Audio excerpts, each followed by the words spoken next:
kasih pemirsa, Anda kembali menyaksikan Kominfo Newsroom. Pemirsa, Indonesia memiliki banyak destinasi pariwisata yang tentunya dapat memikat baik itu masyarakat Indonesia maupun masyarakat mancanegara. Keindahan alam dan juga kekayaan budaya ini menjadi peluang tentunya Indonesia untuk dapat mendongkrak pertumbuhan ekonomi dan juga kesejahteraan masyarakat dari sektor pariwisata. Namun di balik semua itu pemirsa, lapangan kerja ini memegang peranan penting dalam pertumbuhan ekonomi di sektor pariwisata. Pembukaan lapangan kerja ini tentu harus diikuti dengan perkembangan dan juga kemampuan dari sumber daya manusia itu sendiri. Nah, lantas bagaimana strategi pemerintah dalam mendorong perkembangan SDM pariwisata yang memadai dan juga tentunya dapat menciptakan lapangan kerja? Kita akan membahasnya hari ini bersama dengan Ibu Martini Diah Paham selaku Deputi Bidang Sumber Daya dan Kelembagaan Kemenparekraf. Selamat malam Bu Dini, Assalamualaikum Bu Diah maksud kami. Selamat malam Bu Diah. Selamat siang, selamat malam Bu Niki. Apa kabar Ibu? Baik, Bu Diah, kita akan membahas bagaimana terkait dengan perkembangan sumber daya manusia tentunya untuk menunjang keberlangsungan dan juga pertumbuhan ekonomi di Indonesia, begitu Bu Diah. Lantas sektor pariwisata Indonesia ini kan memiliki banyak potensi yang tentunya dapat membuka lapangan pekerjaan begitu. Demi memaksimalkan potensi ini, langkah strategis apa yang dilakukan pemerintah dalam hal ini ialah oleh Kemenparekraf, Bu Diah? Oke, baik Bu Niki. Jadi Ibu Bapak semua, teman-teman semua, tentunya kami memiliki strategi pengembangan parekraf secara umum di tahun 2024 ini. Prinsip yang kami lakukan adalah prinsip yang terkait dengan produktivitas, inklusivitas, dan juga berkelanjutan. Nah, terkait dengan sumber daya manusia, fokus kami di produktivitas ini kami lakukan dengan berbagai program, antara lain adalah upskilling, reskilling, dan new skilling untuk pelaku parekraf atau SDM parekraf. Nah, ini untuk menciptakan lapangan kerja, memang kami ditargetkan setiap tahun itu mencapai 1,1 juta lapangan pekerjaan. Bahkan di tahun 2024, targetnya nanti menjadi 4,4 juta lapangan kerja yang kami lakukan melalui berbagai program, antara lain penguatan ekosistem parekraf, program kewirausahaan, menaik kelaskan UMKM, dan tentunya fokusnya adalah di sektor aircraft FKK, yaitu Fashion Kreatif Kuliner. Kenapa di Fashion Kreatif Kuliner? Karena sektor ini sudah terbukti mendatangkan sekitar 60-70% dari pendapatan ekonomi nasional dari sisi aircraft. Tapi juga kami tidak berhenti hanya di 3 sektor ini sebagai sektor prioritas, karena sesungguhnya ada 17 sektor secara keseluruhan. Nah, sektor yang satu lagi adalah di kelompok yang kita namakan entertainment industry, antara lain industri film, entertainment, games, application. Jadi sektor-sektor inilah yang menjadi fokus dari pengembangan sektor di parekraf. Selain itu juga program SDM ini kami lakukan melalui pendidikan vokasi dan juga pelatihan berbasis kompetensi serta sertifikasi kompetensi sebagai bukti bahwa seseorang itu kompeten untuk melakukan profesionalisme kerjanya. Demikian Bu Niki. Baik, beragam program ini terus digalakan oleh Kementerian Pariwisata dan Ekonomi Kreatif terkait dengan kewirausahaan hingga fashion dan juga kuliner. Tentunya ini penting menjadi catatan bagi masyarakat dan juga SDM itu sendiri ya Bu, untuk dapat meningkatkan skill dengan upskilling pelatihan yang mungkin disediakan oleh Kemenparekraf. Kemudian sebagai regulator pariwisata Bu, hal apa yang harus dilakukan oleh Kementerian Parekraf ini dalam menggait pemerintah daerah maupun pemerintah provinsi agar terus dapat berdampak sehingga bisa menciptakan lapangan pekerjaan di daerah tersebut, Bu Diah? Ya baik Bu Niki, betul sekali bahwa pemerintah pusat dalam hal ini Kemenparekraf kami tidak bisa bekerja sendiri. Tentunya kami harus bergandengan dengan unsur pentahelix yang kami kenal dengan nama ABCGM, akademisi, bisnis, kemudian komunitas, government, dan media. Nah, tadi pertanyaannya bagaimana kami bisa berkolaborasi dengan teman-teman Pemda. Tentunya salah satunya adalah seperti yang kita lakukan setiap tahun, dan baru kemarin untuk yang bulan Desember 2023, kami melakukan kegiatan yang namanya Rakornas, di mana kami mengundang unsur pentahelix ini, ABCGM, termasuk diantaranya adalah Pemda, baik itu provinsi, kota, dan kabupaten dari seluruh Indonesia. Tujuannya apa? Rakornas ini adalah untuk mendesiminasikan, mengkonsolidasikan, dan mengorkestrasikan kebijakan strategis yang ada di pusat, agar nanti bisa diterjemahkan menjadi program teknis di daerah. Dan ini intinya adalah supaya program-program yang kita lakukan itu bisa selaras antara pusat dan daerah. Jadi nanti kita bisa saling melengkapi, khususnya dalam pengembangan sumber daya manusia. Nah, sebagai berdasarkan undang-undang, ini pembagian peran pusat daerah ini sebetulnya sudah sangat jelas bahwa di kabupaten kota, level kabupaten kota, mereka fokus di tingkat dasar, kemudian di tingkat provinsi inilah tingkat menengah, sementara kami di tingkat pusat lebih fokus pada peningkatan sumber daya manusia, baik itu pelatihan maupun sertifikasi untuk tingkat lanjutan. Tapi tentunya kami terus berkolaborasi dengan seluruh jajaran dari kabupaten kota, provinsi, dan kami di pusat agar penempatan prinsip 3T atau tepat sasaran, tepat manfaat, tepat waktu itu bisa kita lakukan. Dan yang salah satu yang penting adalah dilakukannya training needs analysis atau analisa kebutuhan untuk pelatihan. Karena kita tahu kadang kita memberikan pelatihan tapi belum tentu itu yang diperlukan oleh teman-teman di daerah. Karena itu training needs analysis ini menjadi salah satu fokus kami agar pemberian program yang kita lakukan itu bisa tepat sasaran, tepat manfaat. Selain itu juga kerjasama dengan daerah juga dilakukan melalui pengembangan yang kita namakan Karisma Event Nusantara. Apa itu Karisma Event Nusantara? Karisma Event Nusantara atau KEN ini adalah serangkaian event yang dilakukan di daerah di mana kami sangat mengetahui bahwa perekonomian daerah salah satunya bisa dikembangkan melalui event-event di daerah. Karena itu event-event ini terus kami upayakan untuk bisa dilakukan, termasuk di antaranya adalah pengembangan sumber daya manusia dalam penciptaan peluang kerja baru selama pelaksanaan event. Ini menjadi peluang luar biasa kolaborasi antar pusat dan daerah. Masih banyak lagi sebetulnya yang dilakukan oleh kami dengan teman-teman daerah, antara lain selama tahun 2022 dan 2023 kemarin, kami bekerja sama dengan Pemda-Pemda khususnya ada di berbagai tempat yang kami namakan 6 Key Tourism Area, ada di Toba, Borobudur, Jogja, Prambanan, Bromo Tengger Semeru, Lombok, Labuan Bajo, dan Wakatobi dalam skema kerjasama di 5 bidang uji, yaitu hotel dan restoran, spa, kepemanduan wisata, biro perjalanan wisata, dan MICE. Kenapa di sektor-sektor ini? Karena sektor-sektor inilah yang berdasarkan data merupakan sektor yang paling utama dilakukan di kegiatan pariwisata. Tapi tentunya kami tetap akan melihat peluang-peluang kerjasama yang sangat beragam dan kita akan lihat sebetulnya mana sih yang paling tepat untuk bisa dilakukan di suatu daerah. Karena prinsip 3T tadi menjadi prinsip yang terus kami lakukan, yaitu tepat sasaran, tepat manfaat, dan tepat waktu.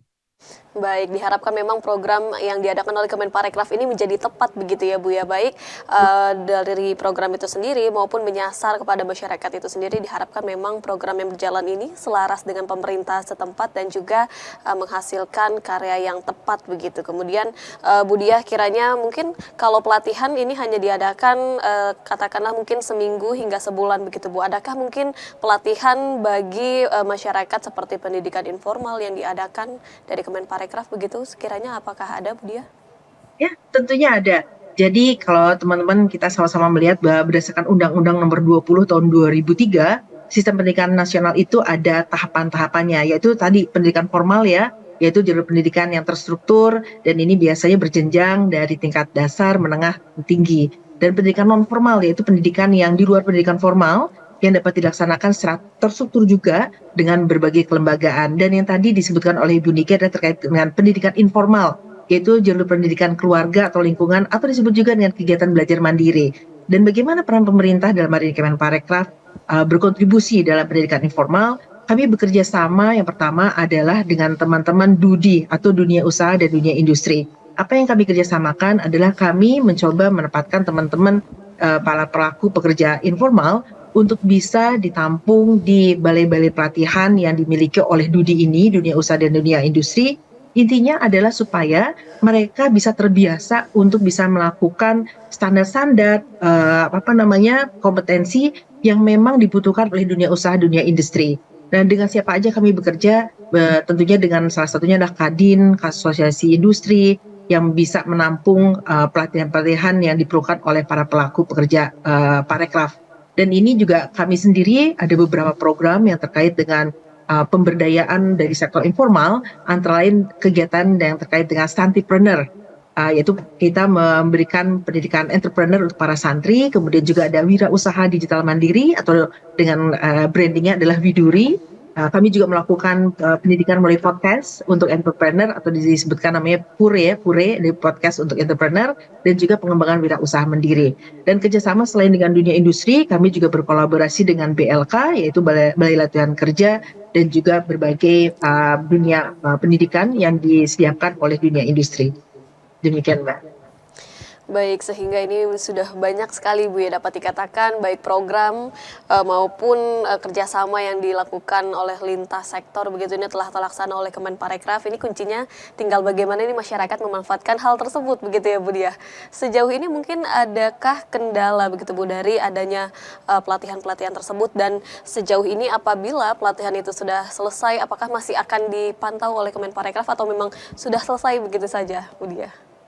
Oke, kalau kendala memang banyak ya Mbak, karena bagaimanapun Indonesia itu besar sekali. Kalau Ya. bisa kita bisa bilang bahwa Indonesia itu punya sweet problem, yaitu problem of too many people, too many product, too many destination. Tapi itu adalah sweet problem, di mana problemnya adalah masalah yang menjadi tantangan kita, karena ini tantangan yang bisa sangat berpotensi untuk dikembangkan.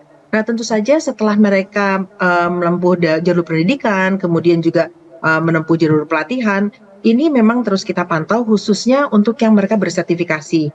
Nah, bagaimana kita memantaunya? Kami bekerjasama dengan BNSP atau Badan Nasional Sertifikasi Profesi untuk bisa memantau siapa saja orang yang sudah tersertifikasi, difasilitasi dalam bentuk pelatihan, kemudian uji kompetensi.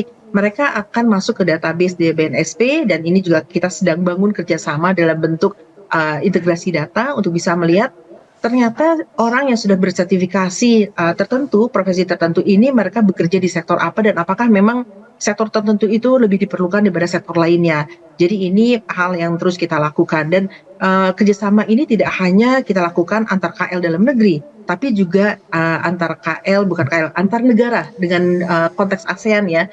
Kita dengan negara-negara ASEAN atau ASEAN Member State ini membangun suatu sistem yang masih dalam proses sebetulnya, yaitu sistem di mana kita akan melihat orang-orang yang sudah bersertifikasi ASEAN itu akan kita data dan kita akan tawarkan kepada dunia kerja, dunia industri di mana mereka bisa memperoleh peluang untuk tidak hanya bekerja di Indonesia atau di negara masing-masing, tapi juga bisa secara mobile ada mobilisasi tenaga kerja di kawasan ASEAN. Ini terus tahapannya sedang kami benahi dan kita terus koordinasikan dengan ASEAN Sekretariat bersama negara-negara ASEAN atau ASEAN Member State. Baik, sehingga memang ini ternyata tidak selesai sampai begitu saja, namun juga ini sampai pada tahap masih dipantau begitu ya Bu ibaratnya untuk apakah memang orang yang sudah bersertifikasi ini sudah tepat pada bidang tertentu. Kemudian juga yang ingin saya tanyakan Bu Diah ini terkait dengan pemerataan penempatan dari sumber daya manusia tersebut. Mungkin ada beberapa daerah yang memang kurang untuk pengembangan sumber daya manusianya. Lantas bagaimana Kemenparekraf untuk mensiasati adanya ketimpangan, ketidakrataan, adanya sumber daya tersebut begitu Bu. Oke, betul sekali Bu Niki. Ini adalah sebetulnya terkait dengan masalah keseimbangan ya. Tapi lagi-lagi yang harus kita lihat adalah supply dan demand. Kita perlu memetakan sebetulnya demand itu ada di mana, dan sebetulnya ketika kita bicara demand itu ada di mana, tidak hanya di mana, tapi demand seperti apa yang dibutuhkan. Misal, kalau kita sekarang lagi fokus di 5 DPSP, ada Toba, Mandalika, Borobudur, Labuan Bajo, dan juga Likupang. Tapi kita juga perlu melihat sebetulnya secara demand, profesi apa sih yang lebih dibutuhkan? Apakah profesi untuk hotel dan restoran atau profesi untuk kepemanduan wisata? Bahkan nanti di kepemanduan wisata itu juga berjenjang, ada yang tematik, ada pemandu wisata gunung, ada pemandu wisata laut bahkan ya marine, ada pemandu wisata untuk kejayaan budaya. Nah ini kita perlu petakan dan dilihat tantangannya di mana? Tantangannya tentu adalah di pemerataan. Tapi ada tantangan sebetulnya yang untuk bisa melihat bagaimana cara membalance atau menyeimbangkan antara supply dan demand ini adalah tantangannya di data. Kami sekarang bekerja sama dengan Kemenaker, Kemendikbudristek, kemudian BNSP untuk bisa memetakan sebetulnya terkait nanti di supply dan demand ya. Tapi jangan lupa Bu Niki bahwa sebetulnya terkait dengan data ini atau satu data ini challenge-nya juga cukup beragam dari mulai pengumpulan data, kemudian pengolahan data dan pemanfaatan data. Apalagi data yang kita rekam adalah data terkait dengan tenaga kerja. Nah, kami sangat menyadari bahwa kami harus sangat menghargai yang namanya data pribadi atau PII, Personal Identification Information. Nah, ini yang harus kita jaga. Di sisi lain kita membutuhkan data tersebut, tapi di sisi lain kami juga sebagai pemerintah harus dapat menjaga kerahasiaan data, terutama data pribadi. Kami harus sangat menghargai ini, tapi kemudian juga kami harus bisa mengolah agar data tersebut tetap bisa kita manfaatkan. Karena untuk bisa membuat suatu keputusan kebijakan tentunya harus berbasis data karena sekarang kami itu sangat digenjot untuk melakukan pendekatan data driven policy. Jadi kebijakan-kebijakan yang memang dilakukan berdasarkan data. Setelah kita melakukan data tersebut, baru kita ngelihat sebetulnya ketimpangannya ada di mana, penyebarannya seperti apa, dan kemudian juga jenis pekerjaan apa yang sebetulnya paling dibutuhkan, ya, khususnya di dunia industri dan dunia usaha. Baik, ternyata pengelolaan data ini masih menjadi tantangan juga begitu ya Bu, bagaimana pemerintah pusat ini saling berkolaborasi, kemudian juga melihat demand yang dibutuhkan masyarakat, pelatihan seperti apa yang dibutuhkan begitu. Bu Dia, terakhir bagaimana caranya masyarakat bisa mengikuti pelatihan yang disediakan oleh Kemenparekraf, dan jika Bu Dia ingin mengajak masyarakat untuk bisa mengembangkan potensi diri, kami persilakan Bu Dia. Oke, baik, terima kasih. Teman-teman semua, teman-teman bisa masuk ke kemenparekraf.go.id. Di sana tersedia yang kami siapkan adalah LMS atau Learning Management System, di mana teman-teman bisa mulai membuka modul-modul apa saja yang ada untuk sertifikasi, khususnya sertifikasi yang ada di SKKNI-nya ya, di kami, baik di bidang pariwisata maupun ekraf. Memang fokusnya selama ini masih terfokus di pariwisata, tapi kami juga sedang melengkapi yang ekraf. Nah, selain itu juga teman-teman bisa melihat peluang apa saja, baik itu pelatihan, kemudian juga ada BIMTEK ya, bimbingan teknis, apa saja yang dilakukan oleh Kemenparekraf, dan biasanya kami untuk beberapa program itu melakukan open call. Jadi kami mengajak beberapa teman yang memang khususnya adalah pelaku usaha.